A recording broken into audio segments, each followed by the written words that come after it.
la peste noire ou le wahhabisme triomphant. On croit difficilement au fléau lorsqu'il vous tombe sur la tête. Albert Camus, La peste.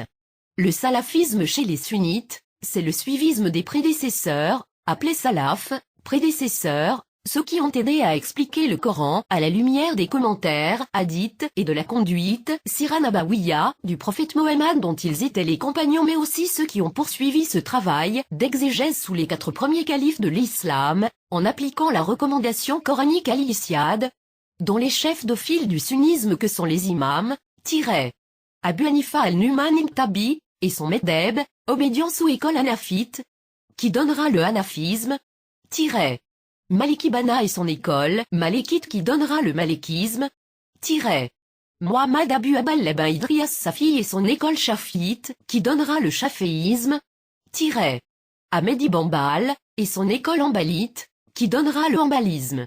Le salafisme fait toujours référence au travail accompli par le prophète, par ses compagnons et par les imams au service des 4 premiers califes de l'islam. Ce travail correspond aussi à la période d'expansion de l'islam de l'Asie mineure jusqu'au Maghreb. Il deviendra le référent pour tous ceux qui un jour voudront contester le pouvoir en place, l'accusant de déviance en proclamant le retour aux sources pour retrouver le chemin qui a permis aux salafs de connaître les heures de gloire de l'islam triomphant. Mais celui qui exploitera le mieux le salafisme, c'est l'imam Mohammed Abd al-Wahhab. Volontairement, il ne retiendra des obédiences citées plus haut que le hanbalisme, l'école la plus conservatrice de l'islam sunnite à partir de laquelle il élaborera sa doctrine en jetant l'anathème sur le reste. Ainsi le djihad, exégèse, sera banni, pour le cantonner au djihad armé. Le wahhabisme fut rejeté par le père même de son fondateur, qui le jugeait très dangereux et mettrait en garde contre sa violence. Ce que confirmera son frère. Désormais, pour les salafistes djihadistes, le djihad s'entend par guerre d'expansion pour diffuser l'islam de la mouvance wahhabite, dont il faut se rappeler le deal passé entre le fondateur du wahhabisme et le chef guerrier de la tribu Ibn Saoud, l'un reconnaissant le pouvoir temporel à l'autre, charge à celui-ci de diffuser le wahhabisme dans le monde.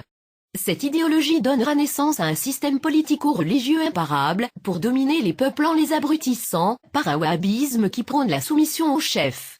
Elle servira à établir la domination des Al-Saoud sur les tribus arabes voisines en leur donnant une légitimité religieuse. Grâce aux prêches, da'wa, du cheikh, ainsi qu'à l'autorité et la puissance du prince, ils réussirent à unifier les tribus arabes, ce qui permit à Mohammed ben Saoud de devenir l'imam du premier État saoudien et de transmettre cette fonction de l'imama à ses descendants. Le premier à pâtir de cette doctrine, c'est Mahmoud II sultan du califat ottoman, qui a tout mis en œuvre pour la combattre. Mais les services secrets anglais, ayant compris l'intérêt à jouer la carte wahhabite pour affaiblir la porte sublime, feront tout pour raviver le wahhabisme en soutenant les bédouins d'Arabie contre le pouvoir central accusé de mécréance. C'était sur des tribus guerrières et farouches d'Arabie que s'était appuyé Thomas-Édouard Lawrence, alias Laurence d'Arabie, en jouant de leur fanatisme religieux wahhabite, lors du démantèlement de l'Empire ottoman, que vont se partager les empires coloniaux anglais et français. Même le mouvement des frères musulmans s'inspirera du salafisme wahhabite, plus combatif, à leurs yeux, pour libérer les pays du joug colonial des Anglais et des Français.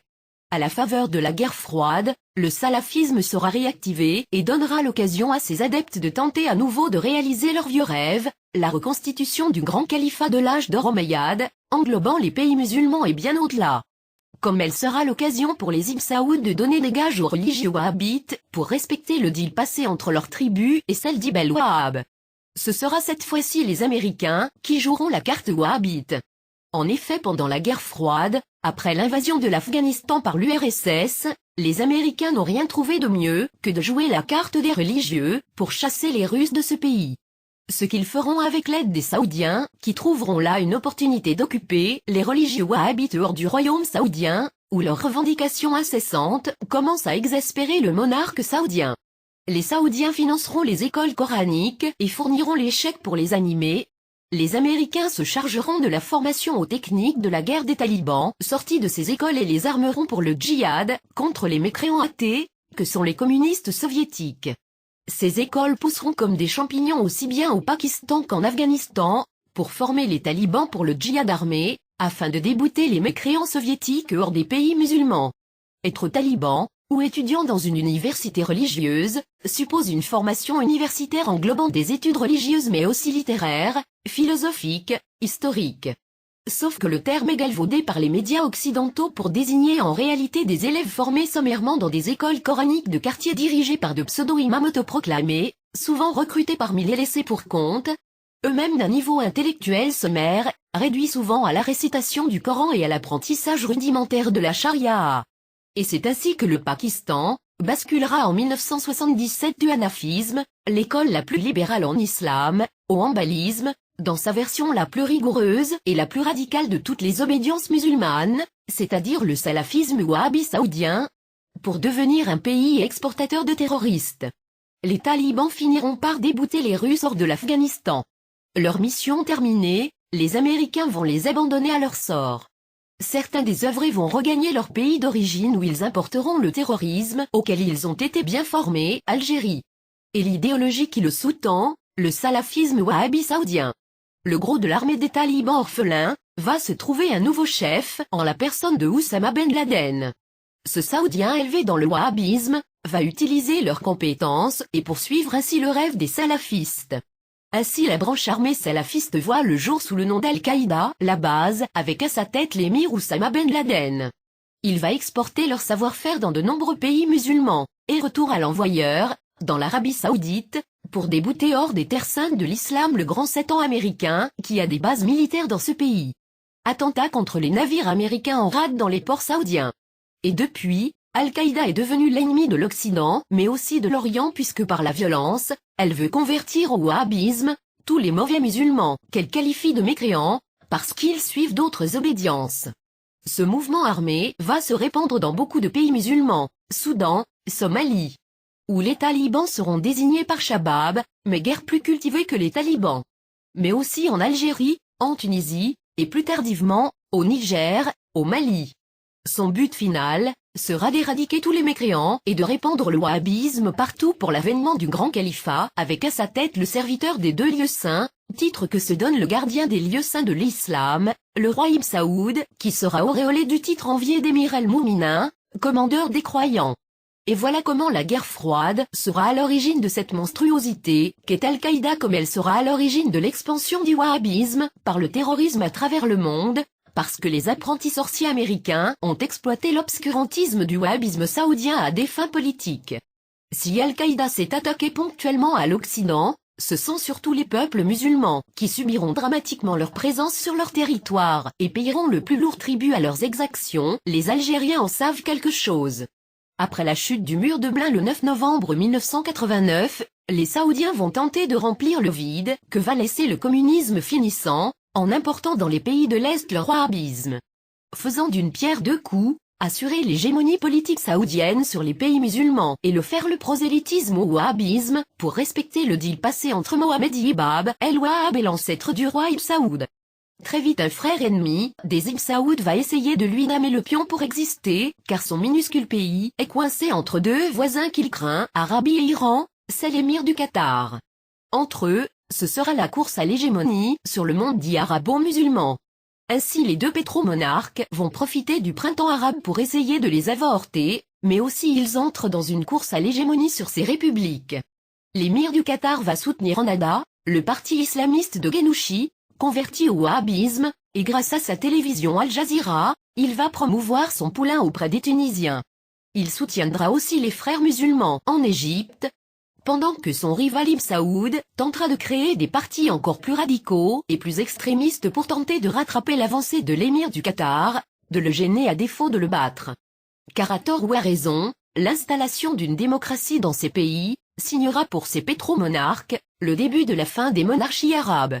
Le drame des musulmans, c'est que l'obédience la plus rétrograde et la plus violente est appuyée et soutenue par les pétromonarques les plus riches du monde musulman, l'Arabie et le Qatar, qui à leur tour sont soutenus par les Américains, qui feignent de croire leur discours de vouloir instaurer démocratiquement des islamistes modérés en remplacement des dictateurs dégagés par leur peuple. Ce qui constitue une double absurdité, que des monarchies absolues, souvent inconstitutionnelles, veuillent aider à l'instauration de la démocratie dans les républiques en révolte, et comme s'il existait un islamisme modéré. Ghanouchi en Tunisie et Morsi en Égypte, en moins d'1 an ont démontré qu'ils n'en étaient rien, si toutefois ils ont pu convaincre l'Occident de leur islamisme light.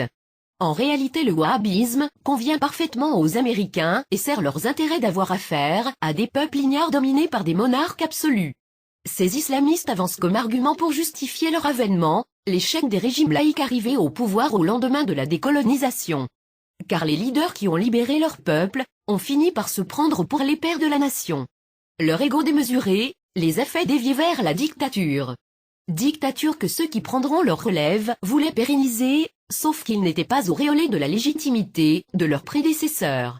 Ils instaureront à leur tour un régime de dictature policière encore plus perverse, sous couvert de rempart à l'islamisme devenu la hantise de l'Occident. Raison pour laquelle les gouvernements occidentaux fermeront les yeux sur les atteintes aux droits de l'homme par les dictateurs qu'ils soutiennent. Les islamistes arrivés au pouvoir en Tunisie et en Égypte ont échoué, puisqu'en moins de 2 ans, ces pays ont régressé à tous les niveaux. Ils demandent l'indulgence pour ceux qui expérimenteraient pour la première fois l'islamisme. Ces islamistes ont fait croire à tous qu'ils sont novices. Qu'il faille leur pardonner leur tâtonnement. Ce que nous serions Ghanouchi et ses hommes en Tunisie. Mais qui est absolument faux. Les islamistes ont déjà exercé le pouvoir ailleurs, avec des résultats des plus catastrophiques. Le Soudan a fini par être scindé en 2 pays à cause de l'intolérance des frères musulmans, qui, appliquant la charia d'un wahhabisme rigoureux, ont fini par excéder les chrétiens qui ont préféré créer leur propre pays le 9 juillet 2011. La Somalie est divisée en plus de 30 émirats dominés par des shababs où les prédicateurs et imams d'Arabie Saoudite ont réussi à créer la fina, discorde, zizanie. La plus totale, créant un chaos dont les Somaliens ne sont pas prêts d'en sortir. Faut-il pour autant passer par la case islamiste pour pallier aux défaillances des dictateurs laïcs? Ne pourrons-nous tirer les leçons des pays qui ont déjà expérimenté la théocratie, Iran, Pakistan, Afghanistan, Soudan, Somalie? Sans parler des pays du Golfe? Serait-ce une fatalité pour ces peuples de passer par la case islamiste, comme d'autres auront subi le communisme, pour réaliser 70 ans après que ce n'était qu'une utopie?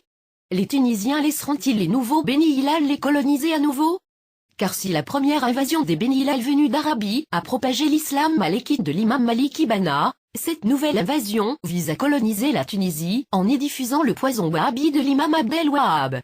Se laisseront-ils soumettre à leur wahhabisme par leur valet Ghanouchi, que leurs aïeuls en leur temps avaient rejeté? Car ce qui est arrivé au Pakistan, peut arriver aussi en Tunisie, si les Tunisiens ne résistent pas à cette vague wahhabite, qui cherche à effacer leur malékisme ancestral.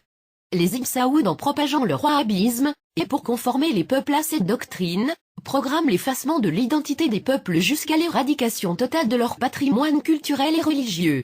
Rappelons-nous les 3 Bouddhas de Bamia, inscrits au patrimoine de l'humanité, et dynamités par Ben Laden. En Bosnie-Herzégovine, après la chute du communisme, lors des batailles fratricides, des mosquées aux architectures magnifiques de l'époque ottomane, furent touchées. L'Arabie sous prétexte d'aider à reconstruire ce pays, au lieu de restaurer ses chefs-d'œuvre splendides, avait donné l'ordre de les détruire entièrement, pour reconstruire d'autres en béton dans le double but, effacer le culte d'avant et prendre leur revanche sur les Ottomans. Ce que font les salafistes en Tunisie soutenus et financés par les Saoudiens, en détruisant systématiquement mausolées, cimetières, mosquées, faisant partie de leur identité culturelle, de leur mémoire collective et de leur histoire commune. Le dernier forfait des salafistes, l'incendie criminel du mausolée de Sidi Bou Saïd el-Beji dans un site mondialement connu, inscrit au patrimoine de l'humanité. Et ils ne s'arrêteront pas là tant que Ghanouchi est au pouvoir. À moins que les US d'Amérique n'aient changé de stratégie envers les pays appartenant au monde dit arabo-musulman. Le discours du Caire. En effet, après avoir réveillé la bête, le wahhabisme, qui sommeillait en Arabie Saoudite pour l'utiliser contre l'ex-URSS, et devant le terrorisme qu'engendreront ces apprentis sorciers, les Américains, devant la vague du terrorisme islamiste, qui les a touchés dans leur chair le 11 septembre 2001, et devant leur impuissance à le juguler, auraient-ils fini par le reconnaître et traiter avec ses chefs? En somme, la paix pour l'Occident, contre l'acceptation d'une prise du pouvoir par les islamistes dans les pays musulmans? En d'autres termes, la prise du pouvoir par les religieux dans les pays dits arabes, contre le pétrole pour l'Occident. Acceptant une fois de plus que ces peuples soient soumis à des régimes autoritaires, et que les révolutions arabes n'aient d'autre choix que de remplacer une dictature par une autre. Que deviennent alors leurs beaux discours sur le désir de démocratie de ces peuples en révolte? La rille politique prendra-t-elle une fois de plus le dessus, et tant pis pour les martyrs des révolutions du printemps arabe?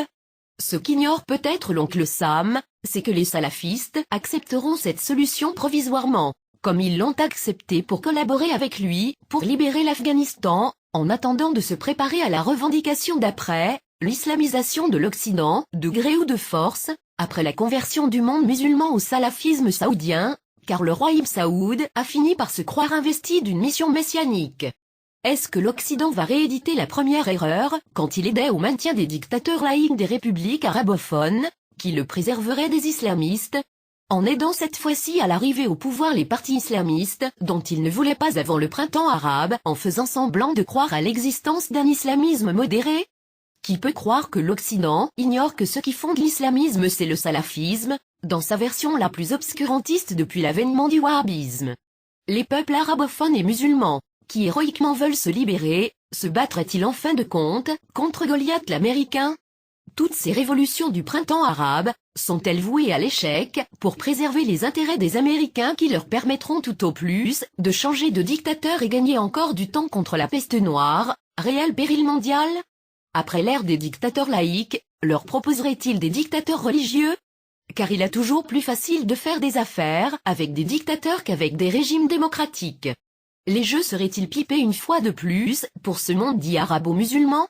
Obama trahira-t-il ces peuples, qui ont tant espéré de lui? Il a pourtant trahi les Palestiniens en leur opposant son veto pour la création de leur État. Pourquoi se gênerait-il avec les autres? Se rattraperait-il lors de son deuxième mandat? Il faut l'espérer.